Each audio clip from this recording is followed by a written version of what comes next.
Good morning दोस्तों, मेरे सभी विद्यार्थियों और चैनल को देख रहे सभी श्रोता।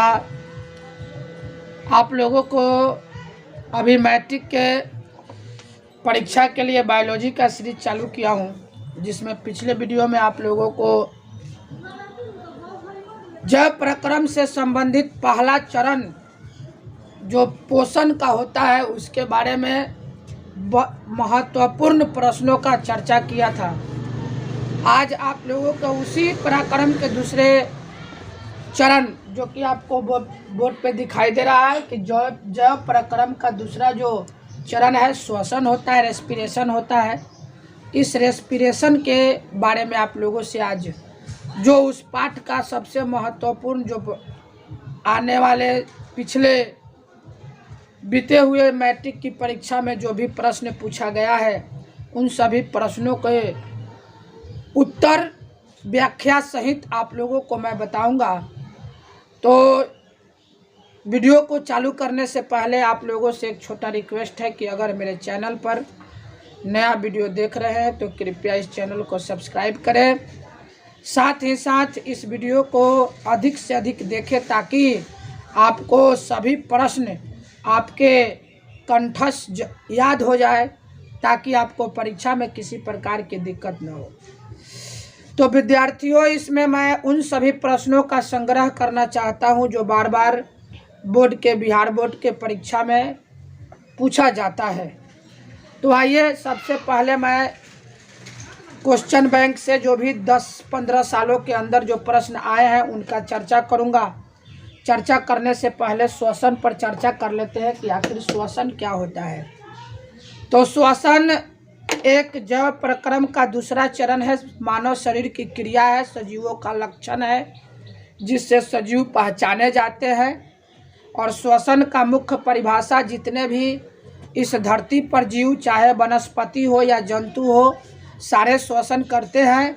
और श्वसन क्रिया में वातावरण से ऑक्सीजन गैस का उपयोग करके शरीर के अंदर उपापचय क्रिया होने के बाद शरीर से उसको उत्पाद के रूप में कार्बन डाइऑक्साइड को शरीर से बाहर निकाल देने की क्रिया को मुख्य रूप से हम श्वसन कहते हैं। और यह क्रिया सभी पेड़ पौधे, सभी जीव जंतु करते हैं। आइए तो सबसे श्वसन की परिभाषा के बाद मैं प्रश्नों का चर्चा करूंगा और इसी प्रश्न में आप लोगों को जहां जहां जिस प्रकार का प्रश्न आएगा सभी प्रश्नों का व्याख्या सहित आप लोगों को उत्तर दूंगा। जो मेरे पास अभी किताब है, क्वेश्चन बैंक है, इसमें सबसे पहला जो क्वेश्चन है वह कहता है कि श्वसन का अंतिम उत्पाद क्या होता है। तो श्वसन का जो अंतिम उत्पाद होता है वह कार्बन डाइऑक्साइड होता है, यानी अंत में कार्बन डाइऑक्साइड उत्पन्न होता है और साथ में ऊर्जा उत्पन्न होता है। इसको याद रखेंगे, कार्बन डाइऑक्साइड और ऊर्जा। पौधे में श्वसन होता है, मतलब कि पौधे में श्वसन कहाँ होता है। बहुत से विद्यार्थी, बहुत से जानकार लोगों का जो उत्तर होता है वो ये होता है कि पौधों में, पत्तियों में श्वसन होता है, जबकि यह उत्तर उचित नहीं है। पौधे के हर भागों से श्वसन होता है, पत्तियों से होता है, जड़ से होता है, तना से होता है, सभी से श्वसन होता है।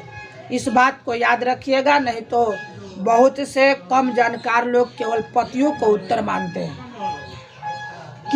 कौन सी बीमारी श्वसन तंत्र से संबंधित है, बहुत इंपॉर्टेंट क्वेश्चन है कि कौन सा ऐसा बीमारी है जो श्वसन तंत्र में होता है। तो न्यूमोनिया बीमारी जो होता है वो श्वसन तंत्र में होता है। न्यूमोनिया याद रखेंगे। किस प्रकार की श्वसन से अधिक ऊर्जा उत्पन्न होती है। तो श्वसन किस प्रकार का कहने का मतलब होता है कि श्वसन दो प्रकार के होते हैं। एक होता है वायवीय श्वसन, एक होता है अवायवीय श्वसन।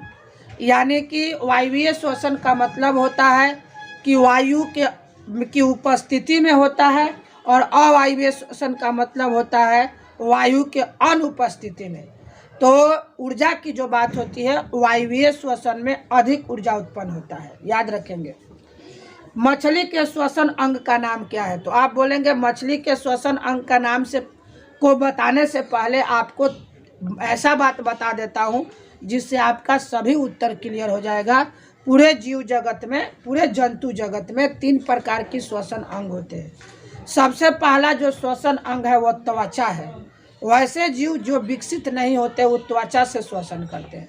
और दूसरा, कुछ ऐसे जीव है जो उससे कुछ विकसित होते हैं, उसके शरीर पर श्वास नली ट्रैकिया पाया जाता है, उससे श्वास लेते हैं। और जो बहुत विकसित जीव होते हैं उसमें फेफड़ा होता है, नाक होता है, श्वास नली होता है। ये 3 चीज़ों से श्वसन करते हैं।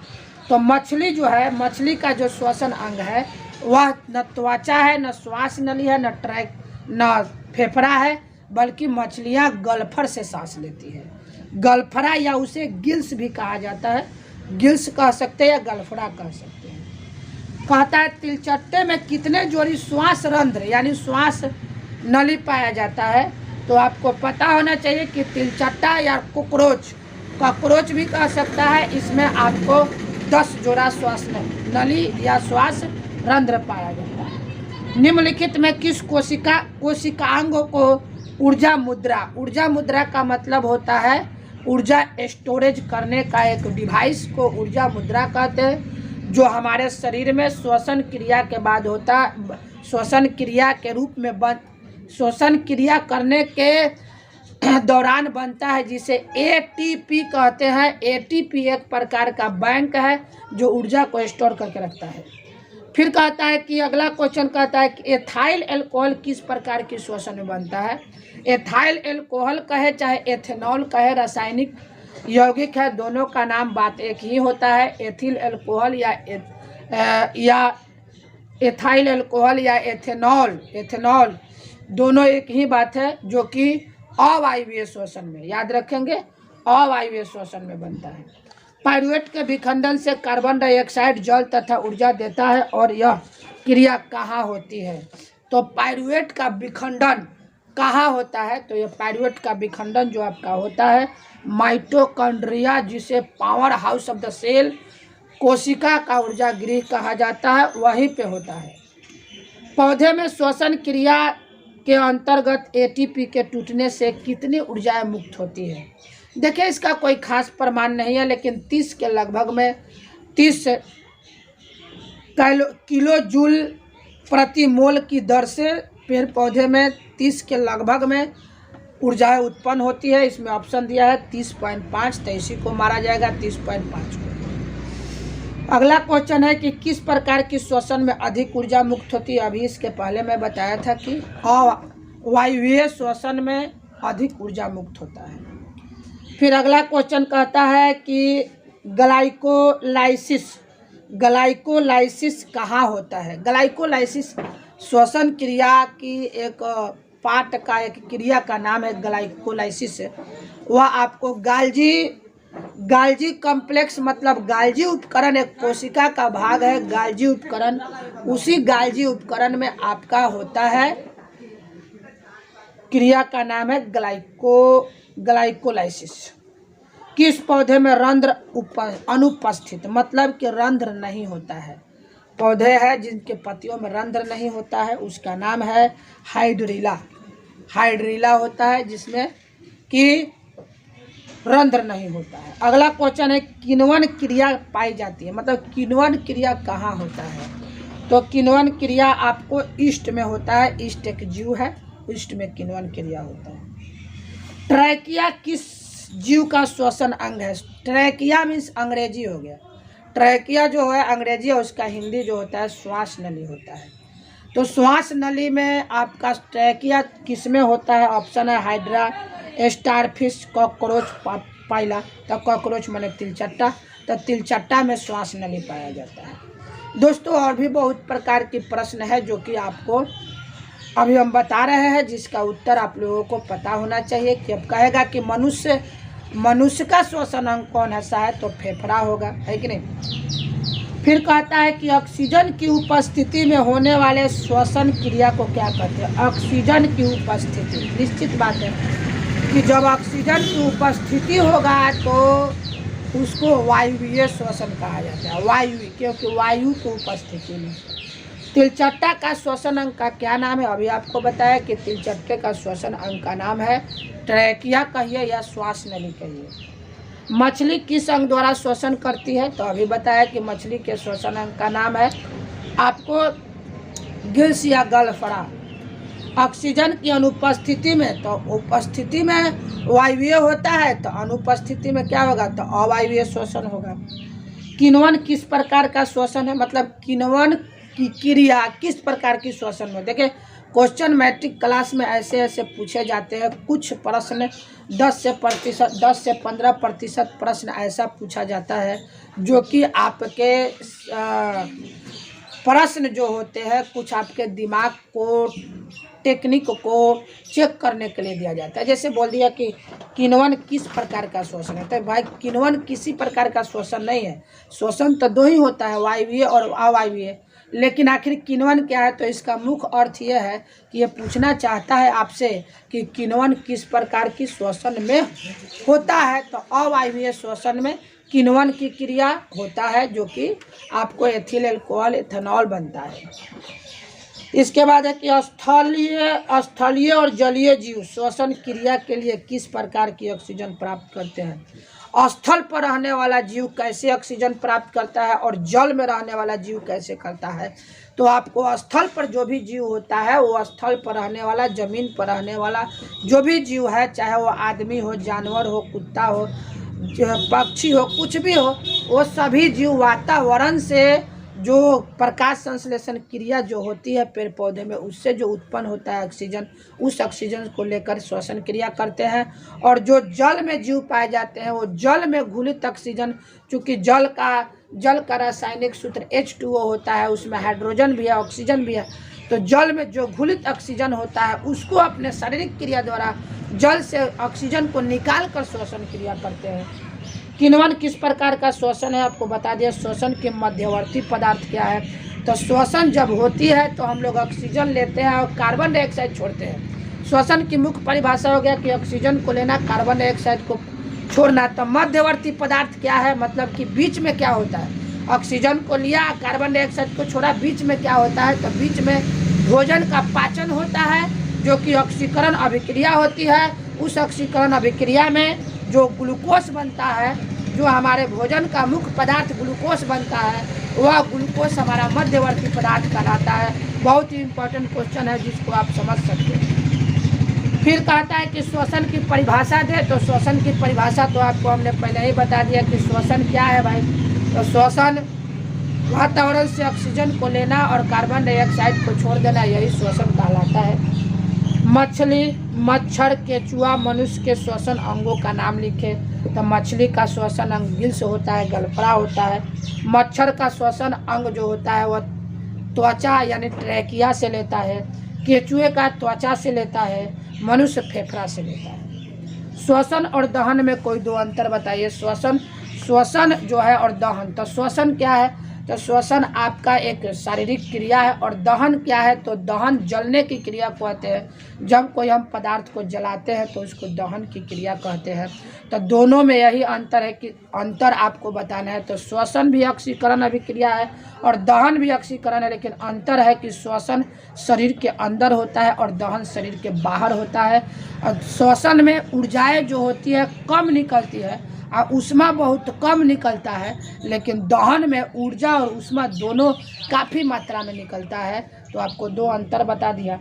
फिर कहता है किण्वन क्या है, इसकी समीकरण लिखे। किण्वन क्या है? तो किण्वन एक अवायवीय श्वसन में होने वाली एक क्रिया है जिसे एंजाइम द्वारा उत्पन्न होता है।